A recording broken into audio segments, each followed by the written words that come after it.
de Rodríguez Paniagua. Como primera cuestión, la verdad que vamos a hacerle recordar que, por favor, pongan en silencio los micrófonos, que las clases y los Power van a estar subidos con audio en el campus que tiene la facultad de Derecho sobre la materia. Entonces, lo ideal va a ser, si se puede, que ya ustedes antes de la clase ya tengan los Power con los audios puestos. Si no se ha subido hoy, ya me imagino que en el transcurso del día ya la persona encargada lo va a realizar. Hoy nos toca la unidad 2, que sería los sofistas, Sócrates y a continuación Platón.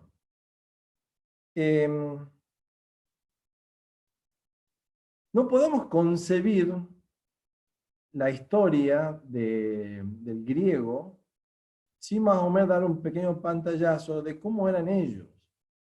Cuando siempre hablamos de Grecia, hablamos del periodo de esplendor, siglo V, siglo IV, III a.C., donde han tenido sus batallas, han ganado a los persas, se ha producido también la guerra entre Atenas y Esparta, y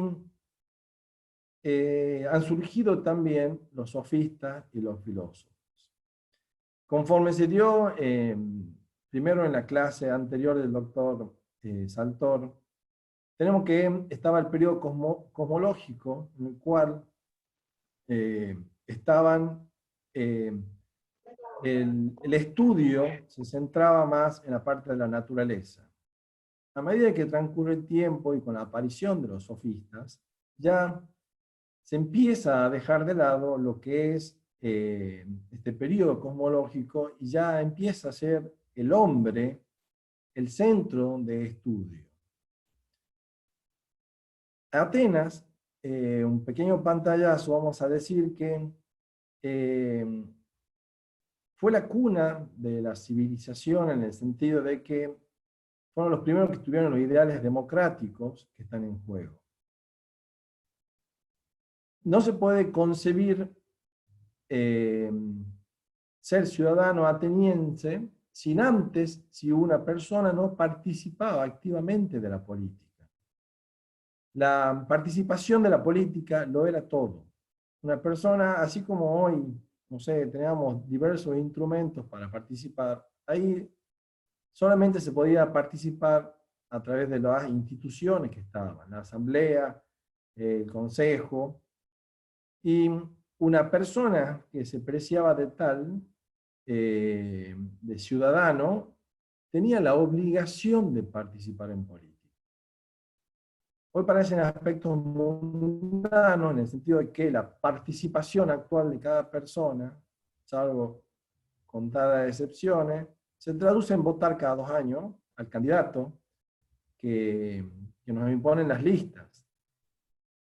Pero allá en Atenas era muy importante, es como que si uno no participaba de política era considerado, a decir Aristóteles, una bestia. Entonces, tenemos que el ideal ateniense encontró un ideal para estos valores políticos y se basaba fundamentalmente en la libertad y en el respeto a la ley. Siempre tenemos que hacer la salvedad que solamente participaban los ciudadanos. Si bien había 3 clases sociales, estaban los esclavos y los comerciantes también, solamente los ciudadanos, aquellos que habían nacido en Atenas, eran considerados ciudadanos y tenían el pleno goce de los derechos. Entonces siempre la persona lo hacía la participación en forma voluntaria y esa participación era lo que motivaba la discusión. Y a partir de las discusiones es cuando surgían las ideas, las confrontaciones, y uno podía opinar absolutamente todo. Si venía un barco, si se hacía una guerra, si se tomaba un préstamo, el ciudadano participaba de todos los asuntos de la política. En ese contexto se podía hacer, porque no eran demasiados los ciudadanos. Hoy, imagínense, yo vivo en el municipio de Yerbabuena, que 60.000 personas estemos participando de los asuntos, sería un caos y algo imposible de realizar. Pero en esa época, que no eran tantos, sí se podía hacer. Por eso después, en la época actual, ya tenemos nuestros representantes, que en teoría son los que hablan por nosotros y velan por nuestro bien, en teoría. Y fue esa creencia en la discusión en que han empezado a aparecer los creadores de la filosofía política. Esta revolución intelectual y filosófica, como les dije anteriormente, se apartó ya de los principios de la naturaleza y puso al hombre como el centro de todos estos estudios. Y a partir de ahí ya se derivan otras ciencias como la psicología, la ética, la religión y obviamente la política. En este contexto es donde aparecen los sofistas. Estos sofistas, al principio, deriva de Sofos, que es saber, y eran unos maestros que se ganaban la vida dando instrucción a aquellos que lo podían pagar sus enseñanzas. ¿Qué crítica se le hace a los sofistas? Primero era que no enseñaban a todo el mundo, sino solamente a aquellos que directamente le podían pagar. Y segundo, eran que no formaban personas, sino intentaban formar habilidades, ya sea en el arte de la persuasión o de la retórica. ¿Y qué podía ocurrir con esto? Que al enseñar a discutir, podía ganar la persona que tenga mayores o mejores argumentos, pero no así la razón. Entonces esa era la crítica central que tenían estos sofistas. Como dijimos, a pasar a ser el hombre era el centro de toda la discusión y de toda la pensamiento de los filósofos.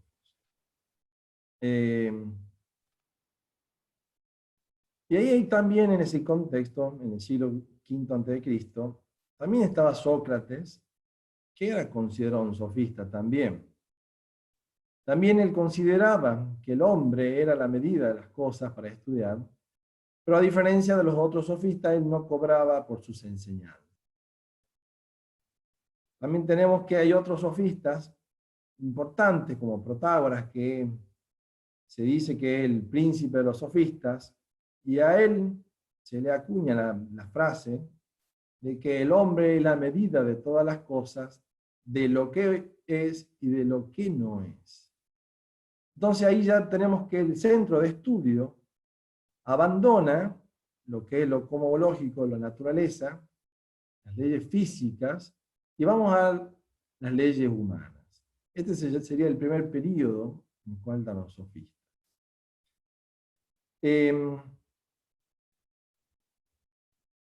La diferencia también entre Sócrates y los sofistas, que para Sócrates tenía la creencia también de que la virtud era un conocimiento y también que puede enseñarse y aprenderse. ¿A qué viene esto? Porque en el texto de Rodríguez Paniagua está la frase que se podía pensar y se le achaca a los aristócratas en el sentido de que el conocimiento político venía innato y no podía enseñarse, y solamente lo poseían aquellas personas que tenían o pertenecían a esta clase aristocrática. Los sofistas y Sócrates creían que no, creían que ese conocimiento sí podía aprender y se podía enseñarse. Y otra cuestión en la cual podemos destacar de Sócrates, que él también buscaba además de que la virtud era un conocimiento, de que se podía, la búsqueda de la definición precisa. Él era una persona humilde que constantemente intentaba con sus interlocutores buscar la definición precisa. Siempre se le achaca, o él, está la famosa frase de él que dice: solo sé que no sé nada. El oráculo de Delfos, que era la eminencia supuesta de que todo lo que decía el oráculo era lo más importante, llegó a decir que no había persona más sabia que Sócrates. Entonces, ahí está la primera ironía socrática de que él era vox populi, de que era la persona más sabia de toda Atenas, pero él, con esa alegoría y frase, decía: yo solo sé que no sé nada, era para rebajarse y a partir de ahí empezar a hacer sus preguntas. Generalmente no hay obra escrita de Sócrates, y todo lo que se conoce de Sócrates es a través de los textos de sus discípulos, siendo lo más importante Jenofonte y Platón.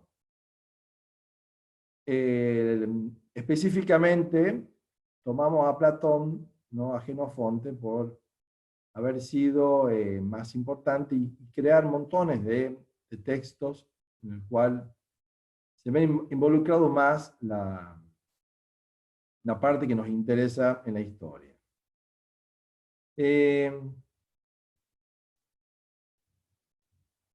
Hablando de Sócrates, él constantemente se rodeaba de gente, iba caminando, hacía diálogos, intentaba hacer las preguntas, y a la vez también a los sabios, a los sofistas, él lo intentaba poner en ridículo y constantemente le iba haciendo preguntas hasta que sus interlocutores se iban desdiciendo, hasta que se cansaban y entra otro interlocutor a intentar darle una definición, hasta que Sócrates de vuelta lo hacía quedar en ridículo y se cansaba y se daban definiciones y terminaban dando conceptos.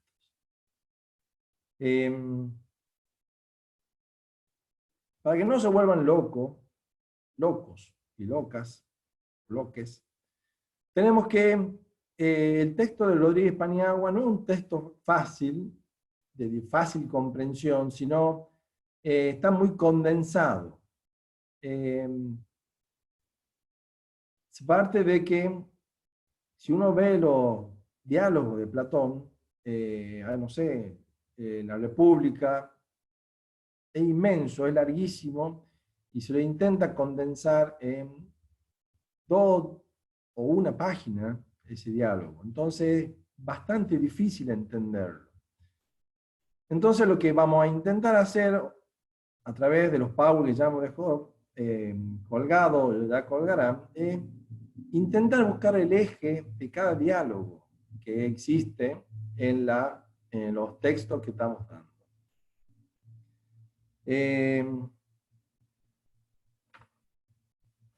Sócrates, al hacer popular, fue abriendo cabezas en el sentido de que le abría la mente a las personas, a los jóvenes, quienes eran generalmente los hijos de los gobernantes, y los hijos de los gobernantes empezaban a hacer preguntas y se le empezaban a poner en contra ya a los mismos gobernantes. Entonces fue acusado de corromper a la juventud y ir en contra de los dioses.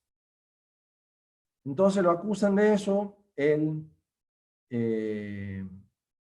pudiendo, le ofrecen escaparse, pero él no, porque él creía en las leyes de la ciudad, y termina aceptando la condena a muerte y bebe la cicuta y termina muriendo. A partir de ahí ya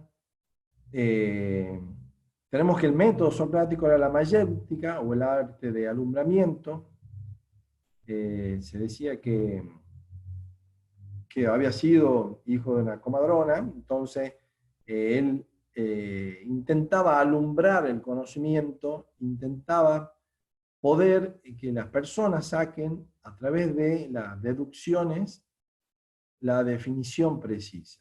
Entonces él iba guiando al interlocutor y iba haciendo que esa persona diga la definición o diga el concepto, o le alumbre el concepto de lo que él intentaba contestar. Siendo Platón discípulo de Sócrates, Platón nació también en Atenas, pero a diferencia de Sócrates, él provenía ya de una familia aristocrática, tenía un buen pasar, era una persona que en sus principios quiso meterse en la política, pero es como que se fue desencantando y se volcó a la escritura. Tenemos que hay muchos textos que escribe Platón, y en todos los textos que escribe, el interlocutor, que sería Platón, lleva el nombre de Sócrates. O sea, todo lo que Platón dice se lo puede atribuir a su interlocutor Sócrates. Y ahí está también la discusión de si realmente lo que dice Sócrates era lo que efectivamente Sócrates decía o lo que Platón quería decir. Los textos de su juventud, como fue Se cortó el audio. Protágora o las cartas, posiblemente esos textos de Sócrates hayan sido de las palabras de su maestro, pero posteriormente... Profe, Sócrates no escribió. No, no escribió.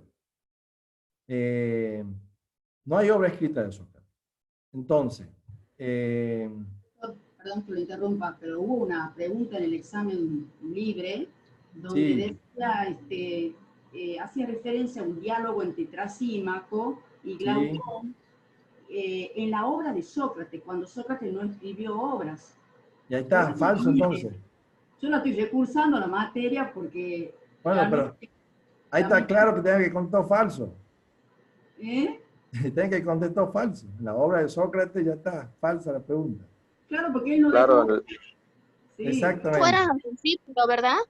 Los que escriben sus obras. claro, sí, Claro, todo lo que Platón. era Platón y todos los que eran seguidores de Sócrates eran los que supuestamente escriben las obras de él o las ideas que él había Pero dado. lo que yo comprendí también, que ellos iban captando sus ideas y bueno, y le iban transcribiendo.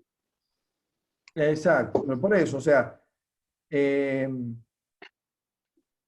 Rodríguez Paniagua sintetiza los diálogos. Ustedes si ven el diálogo Protágoras, creo que no, en el libro no es más que una hoja o una página, pero ese diálogo es bastante largo, pasa que está sintetizado nada más en una hoja. Entonces, la mayor importancia que ustedes tienen que ver es intentar buscar cuál es el eje de cada diálogo que está ahí. Yo en el Power que dejé grabado, también, como les digo, es mi primera experiencia, espero que les sea de utilidad.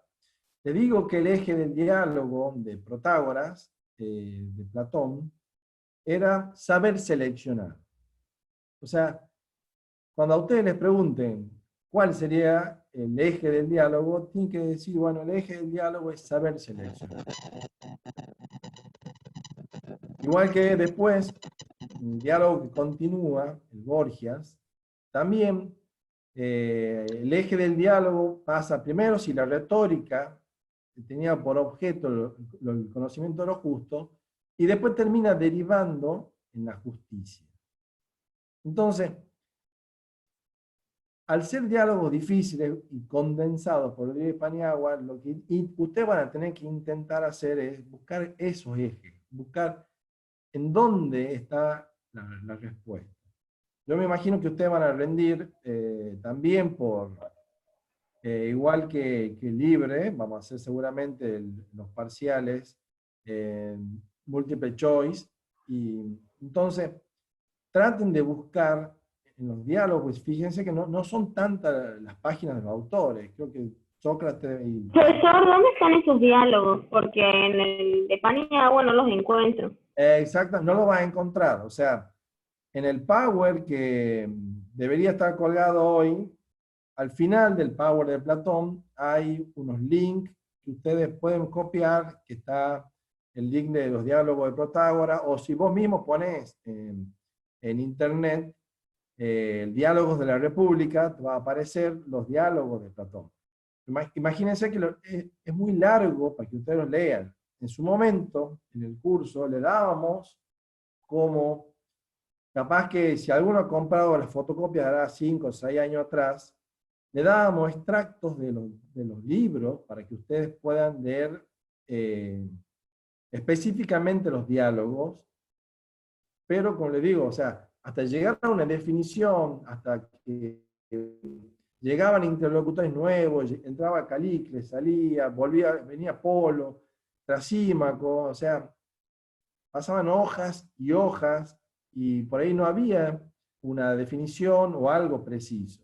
Entonces, por eso cuando se desdibuja un poco, cuando Rodríguez Paniagua intenta en una hoja o dos, sintetizar todo el eje del diálogo. Pero, como les digo, o sea, el eje del diálogo de Gorgias tenemos que saber seleccionar, y si la virtud es conocimiento, tenemos también que él hace la metáfora o la alegoría del valiente y del cobarde, qué es lo que ve cada uno. Y él dice, los dos ven lo mismo, los dos ven el peligro. Pero la diferencia entre el cobarde es que ve el peligro inmediato, entonces huye, y ahí deja desguarnecida la tropa. En cambio el valiente ve el peligro, ve el riesgo de su vida, pero ve inmediatamente de que si él huye, dejaría a las tropas desguarnecidas y se queda y sigue luchando. Tengo una pregunta. ¿Platón no veíamos recién en la unidad 3? Es que estamos, esta unidad, en la 2 y la 3 juntas. Porque, si se fijan, parte del cursado, cuando ustedes cursan, van a tener la posibilidad de promocionar la materia. O sea, ustedes sacan más de 6 en el primer parcial, sacan más de 6 en el segundo parcial, y ya directamente promocionan la materia sin rendir un final. ¿Y qué otra ventaja tiene el cursado? Que el programa es un poco más acotado que si rinden libre. Ustedes cuando rinden libre son 23 bolillas, y si yo me fijo, creo que en el cronograma de clase que hemos colgado, no sé si llegan a 16 temas el cursado de ahora. Entonces, se ha intentado suprimir un poco los temas a evaluar, pero también se ha comprimido y se ha hecho unidades 1, 2 y 3 juntas para que se hablen de los mismos temas. Como les digo también, el diálogo de Protágoras, es decir, el diálogo Gorgias, que no responde a la pregunta, y ahí ya entra lo que es la retórica. La retórica es un arte que generalmente busca el convencer o el hablar. Para ello los sofistas eran las personas adecuadas que los podían enseñar. Y la idea era esa, o sea, intentar tener la razón, aunque no se la tenga, pero sí con los mejores argumentos. En ese diálogo, si lo ven, cuando ven si la retórica tenía por objeto el conocimiento de lo justo, ahí nomás dice que el libro de Rodríguez Paniagua, que Gorgias se ve cansado, o sea, y se va de la discusión. Y nosotros no tenemos ninguna referencia a que por qué Gorgias se va cansado. Y ahí entra Polo, y después entra Trasímaco, Y como les digo, ustedes tienen que poner eje en eso. ¿Cuál es el eje del diálogo? Primero, si la retórica es el conocimiento de lo justo, y después intentar ver si a qué más trata el diálogo ese de llegar. Y ahí intenta llegar también a la definición de justicia, y ese es el otro eje del diálogo. Ahí está la definición de Transímaco, que dice que la justicia es lo que le conviene al más fuerte, o al más poderoso, o a los que gobiernan. Y ahí también Sócrates le da todos los argumentos en el cual no puede llegar a esa definición. Y da el caso del médico, de que el médico no hace lo que más le conviene, sino hace lo que más le conviene al paciente. Y también hace una alegoría de, no me acuerdo si era ese diálogo de la República sobre la nave. El libro más atemporal que podemos llegar a decir, Platón escribe la República, es un Platón idealista que está viviendo ya una madurez, pero todavía no estaba desencantado de la política. Él va 3 veces a Siracusa, él confía en que la educación era el arte del conocimiento de los políticos, de los gobernantes, y él creía en que el filósofo debía haber gobernado, pero se da cuenta que el filósofo no iba a llegar al poder. Entonces, cuando lo convocan para ir a Siracusa, él ve la oportunidad de intentar convertir al tirano en una persona sabia y filósofa. Por una u otra razón, para no extenderlo demasiado, fracasa la primera vez por una cuestión de celos que le tenían, que lo venden supuestamente a un capitán espartano, y lo que dice el mito es que un grupo de estudiantes hizo una vaquita, sería plata de hoy, lo compró a Platón, dice que el capitán no quiso aceptar esa plata, y dicen que con ese dinero se creó la academia, que fue el centro que Platón creó de alto estudio ahí en Atenas. Él va 2 veces más a Siracusa, también llamado por Dion, que era la persona que lo había convocado, y las 2 veces fracasa en su intento de convertir este tirano en filósofo. Entonces, cuando él escribe la República es un libro atemporal, en el sentido que, si uno lo lee, rige para todos los tiempos. En él establece que la educación era lo más básico del mundo, era lo más importante. Y también establece, a modo de definición de justicia, de que él divide las clases sociales en 3. Él dice que tienen que haber los gobernantes o sabios, tiene que haber otra clase de valientes o guerreros, y una tercera clase de comerciantes o de alfareros, de gente que se dedicaba a otro tipo de cosas. Para él la justicia era que estas 3 clases que existen logren una armonía. ¿Y cómo se lograba esta armonía? Esta armonía se lograba en la medida de que cada una de estas clases haga lo que le corresponde. O sea, que los sabios y los filósofos gobiernen, que los guerreros defiendan y que los comerciantes hagan su empresa. En la medida que estas 3 clases hagan lo que a cada uno le corresponda, se lograba la armonía. Acuérdense bien de esa palabra armonía, porque seguramente debe haber una pregunta de examen que debe decir eso, y en la medida que cada uno logre esa armonía, se establecía la justicia del Estado. Este Platón, que escribe la República, como les dije, posteriormente ya escribe el Político y las leyes.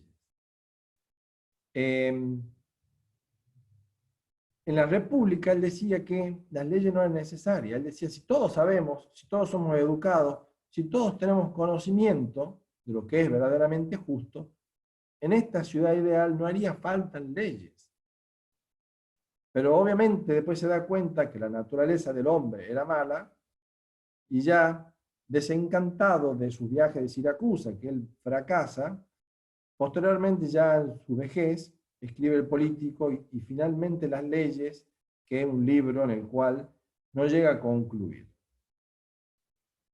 En el caso del Político, él ya, supongamos en el libro de la República, él termina diciendo, disculpe que por ahí mezcle, él hablaba de una comunidad de bienes, él decía que nadie era dueño de la propiedad privada, y también en el libro de la República establecía que tampoco existía el matrimonio, que una vez que se tenían hijos, se los sacaban de ahí a cierta edad para educarlos, y formaban ya una especie se iba seleccionando a qué casta iba a pertenecer para educarlo o para que se dediquen a defender.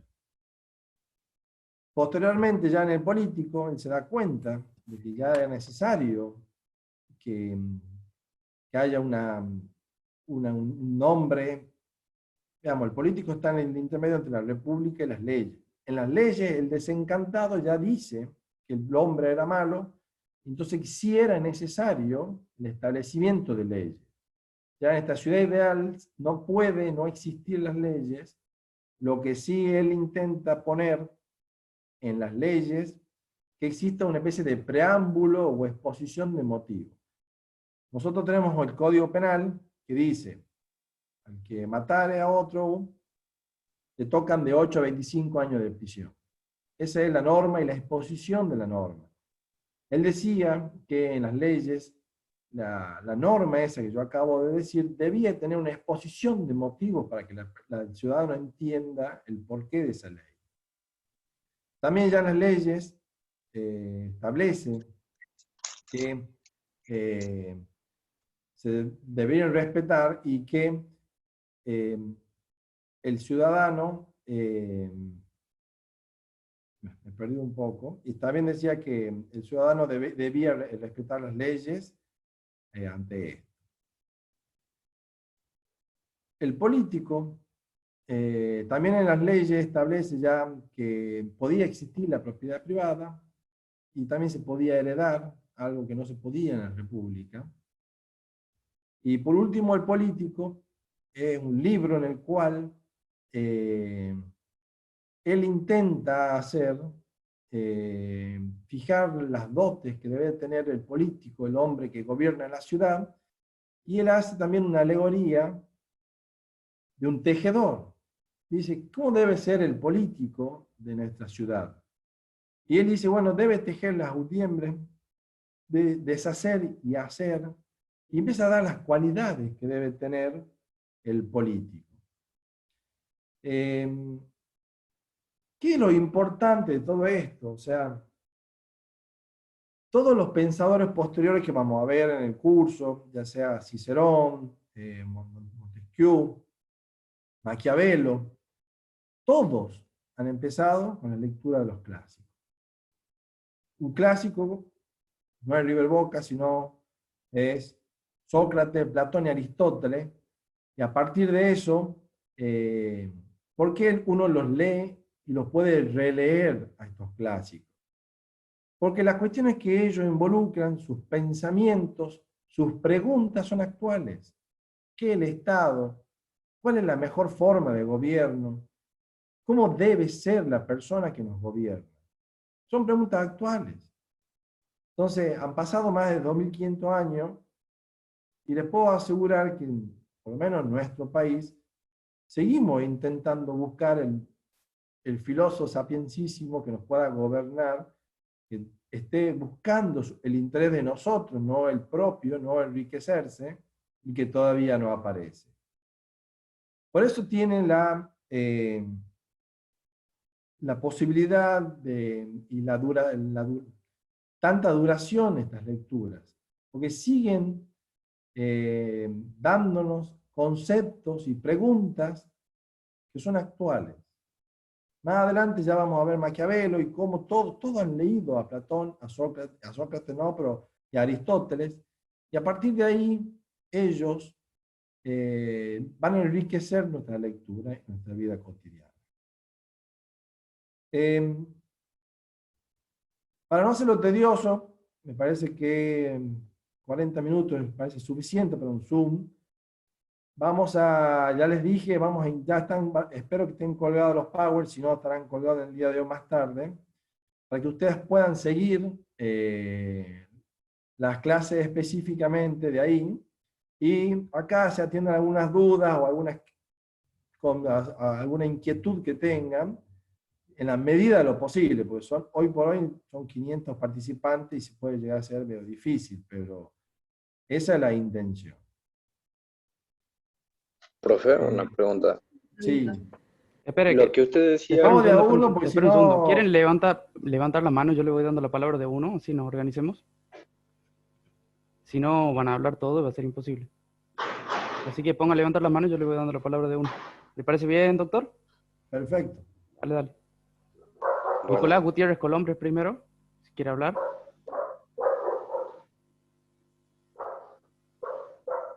Sí, yo tenía una pregunta. Recién se dijo de que algo que no entendí muy bien, si era que para Platón la persona que debía gobernar eran los filósofos, ¿puede ser? Eso no Sí. entendí muy bien. Los filósofos, que eran las personas sabias y educadas para eso. Y la armonía en el estado que proponía Platón era cuando las tres clases sociales hacían lo que debían. Exactamente. En la medida que cada clase social desarrolle su actividad para lo que está llamado a hacer, se produce la armonía del Estado y se produce la justicia del Estado. Gracias, profe. Perfecto. Gonzalo Fernando Orqueda, si active el micrófono y haga la pregunta. Sí, sí. Lo que le quería preguntar era de qué es lo que buscaba Platón al plantear sus ideas o al plasmar sus ideas en los libros, digamos. ¿Qué buscaba Platón? No tengo idea qué buscaba Platón. Generalmente son inquietudes que uno va surgiendo y es lo que lo motiva. A él lo motiva la educación y lo motivaba al principio un estado ideal, la formación y educación de las personas.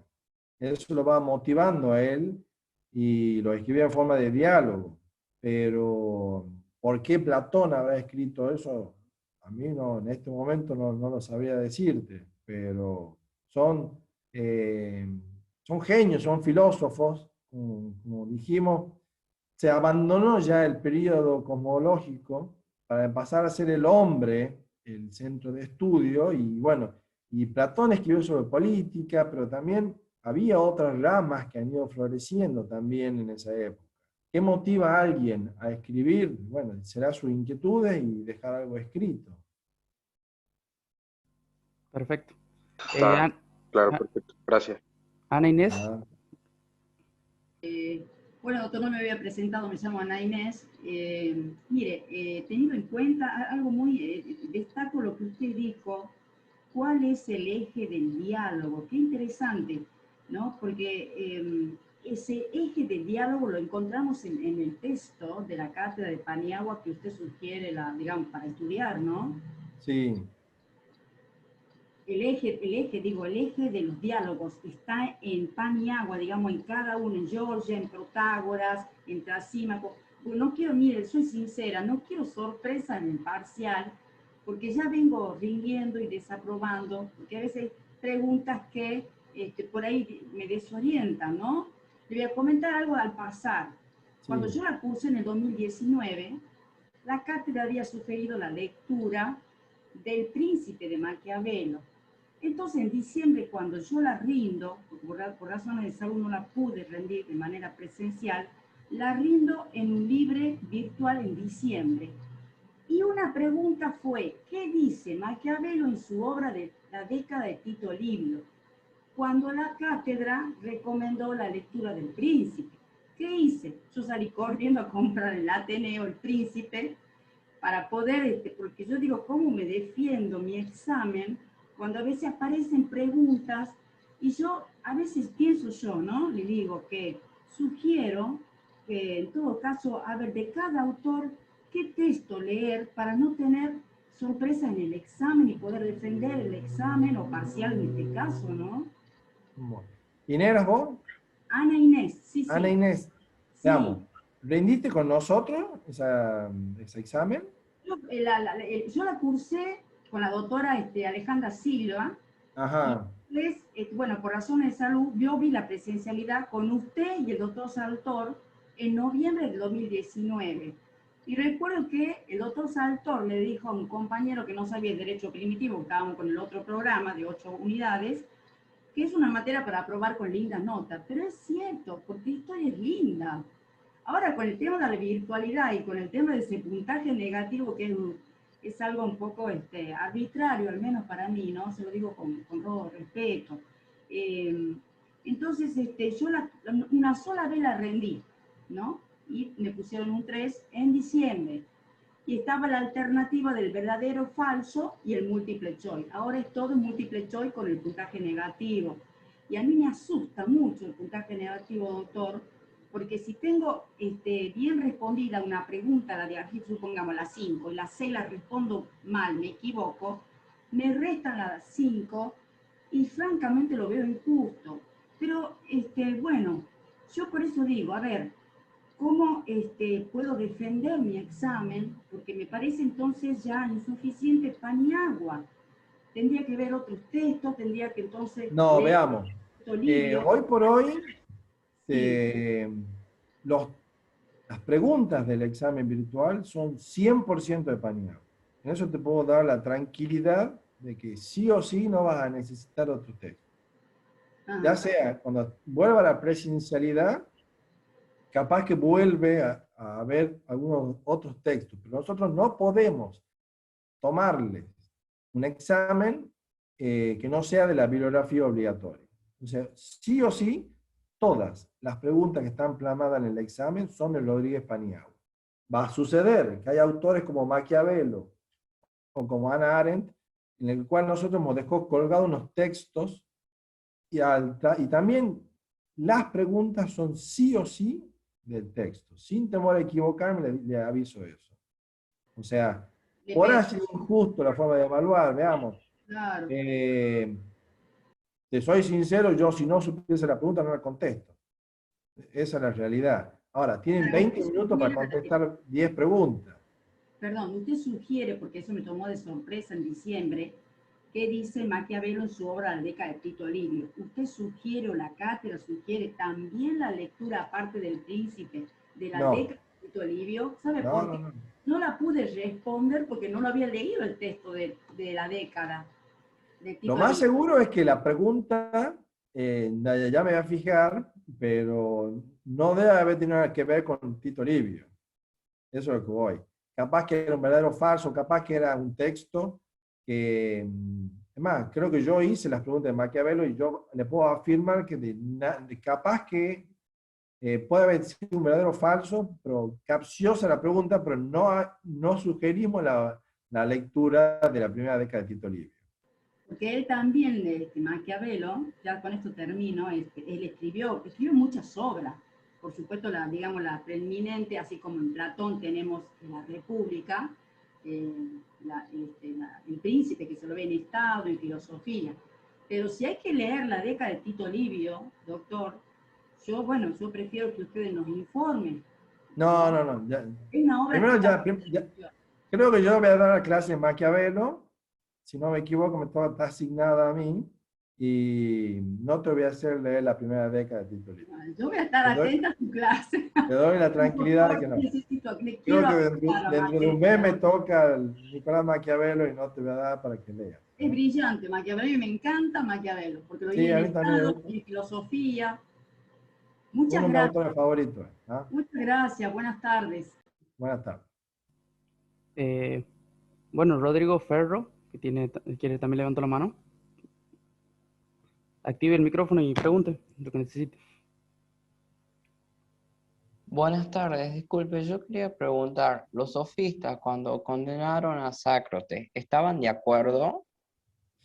Veamos, los sofistas no lo condenan, que lo condenan a Sócrates son los gobernantes. Lo acusan de corromper la juventud y de ir en contra de los dioses. No sabría decirte si ellos estaban de acuerdo, pero ellos no lo condenan los gobernantes. Ok, perfecto, muchas gracias.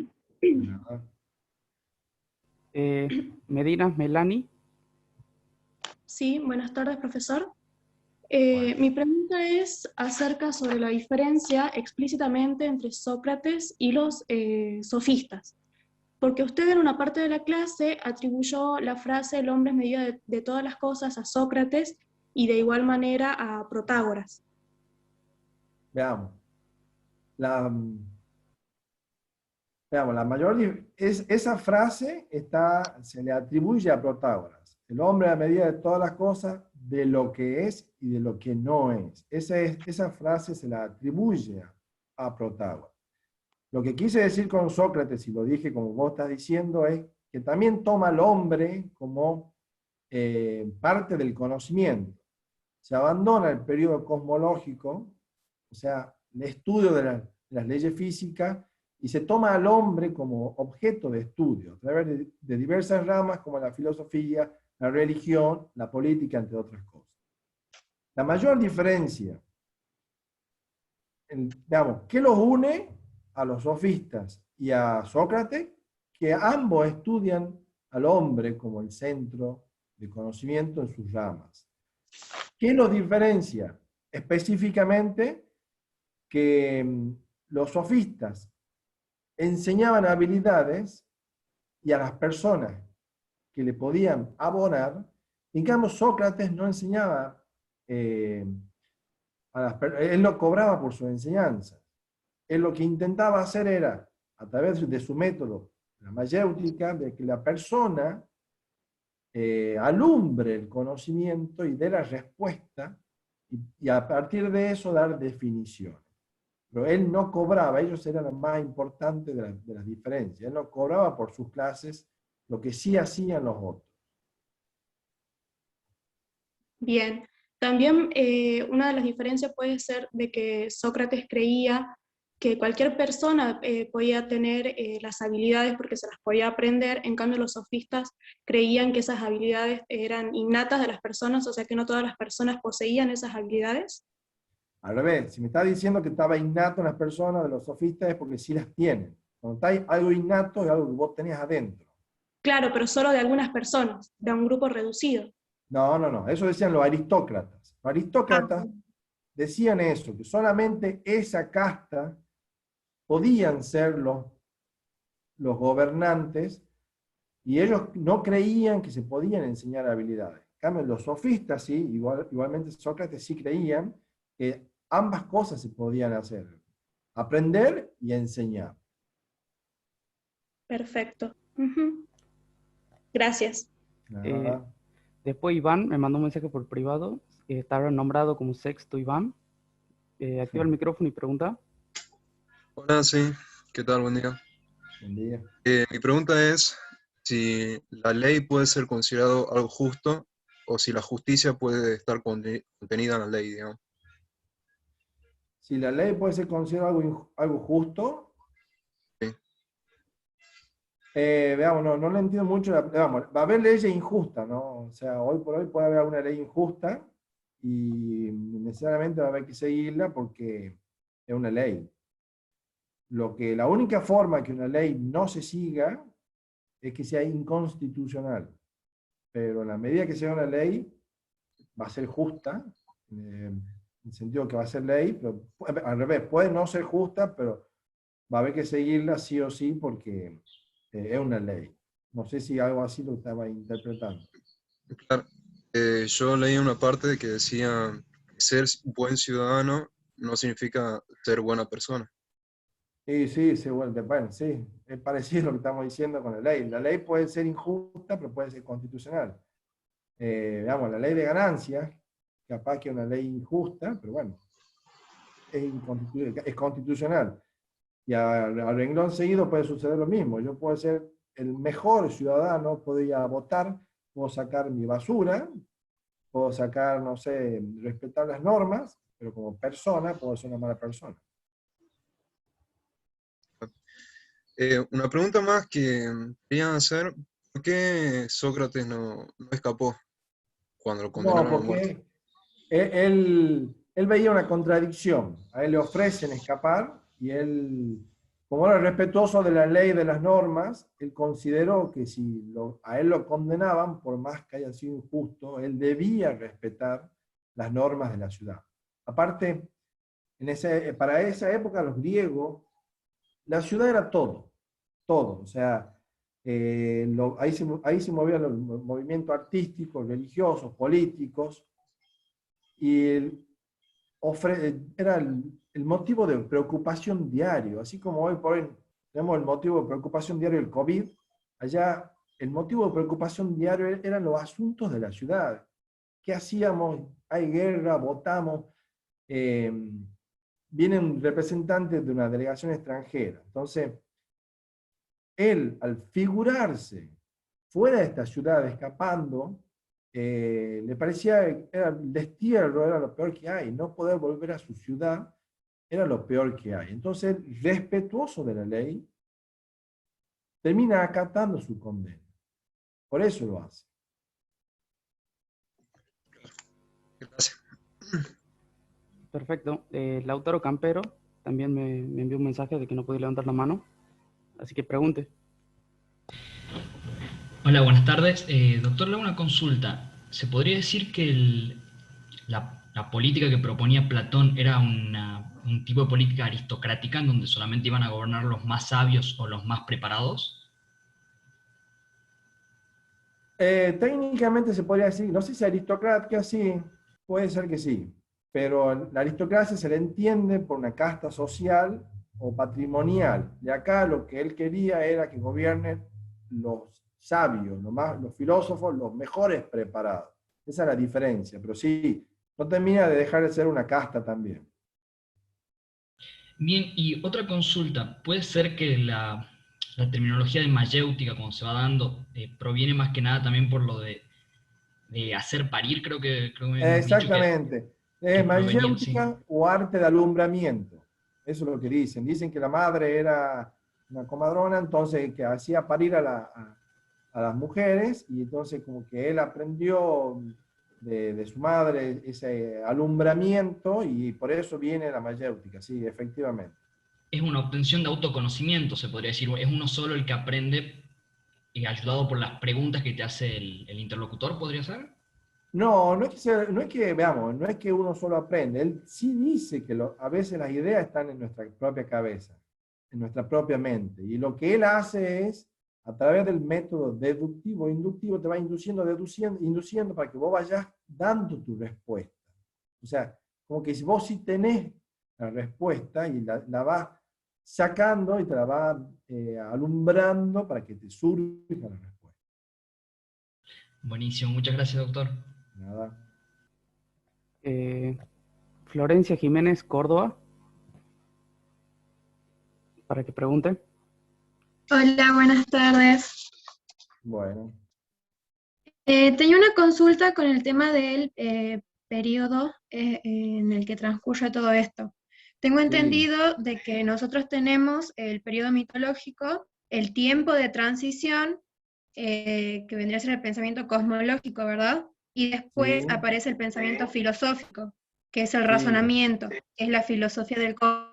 Ahora, ¿el periodo de esplendor puede ser que sea este? Sí. ¿O estoy equivocada?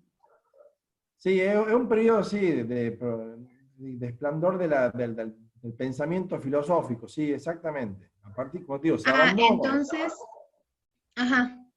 se abandona el periodo ese del cual se estudia las leyes físicas, porque el agua, que yo no me baño nunca en la misma agua de un río, porque va fluyendo, a cuestiones más mundanas del hombre. Eso es lo que sucede. Y el esplendor sí sería por eso, porque son mentes brillantes que han surgido en ese periodo. Entonces podemos decir que el periodo de esplendor está dentro del periodo del pensamiento filosófico. Exactamente. Ok, gracias. Esa era mi duda. Bien. Perdón, una consulta. Periodo filosófico, pero también al mismo tiempo antropológico, doctor, porque Exactamente. Pero el hombre mide las cosas. Claro, tanto filosófico como antropológico. Gracias. Perfecto. Valentino, como usted diga, doctor. Hacemos la última pregunta, y bueno, y no les quiero ya, para que no se vuelva muy tedioso, me parece que ya un Zoom de más de una hora me parece excesivo, creo yo, pero no se olviden que pueden plasmar sus preguntas en el blog también, de la cátedra, y los cuales serán respondidas por cualquier docente o generalmente por el que ha dado la bolilla. También le vamos a sacar las dudas a través del blog de la cátedra. ¿Ah? Dame una pregunta más, Agustín. Dale, Evelyn Castro.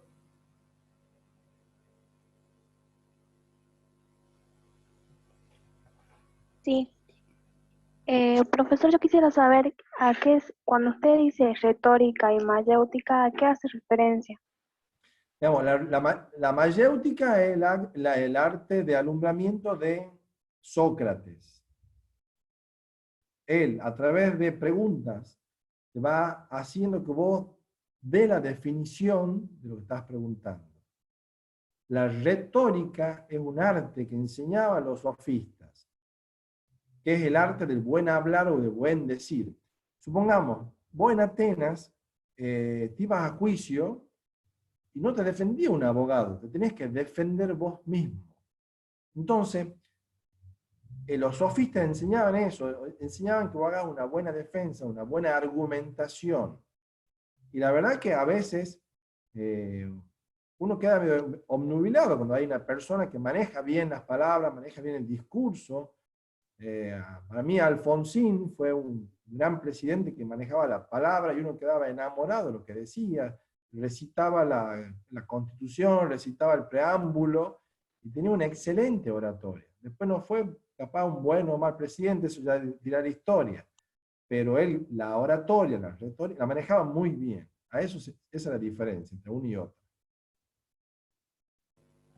Bueno, esa fue la última pregunta, ¿verdad? Esa fue la última pregunta, y bueno, ya saben, cualquier duda la transmiten a través del blog, o ya los Power estarán subidos, espero, más tarde en la página y en el campus de la facultad, y seguramente en el blog, por cualquier cuestión. ¿Ah? Le agradezco, muchas gracias, y nos estamos viendo. ¿Ah? Gracias, profe. Nos vemos. Muchas gracias, profesor. Nos vemos. Hasta luego. Hasta luego. Muchas gracias. Hasta luego. Muchas gracias, profesor.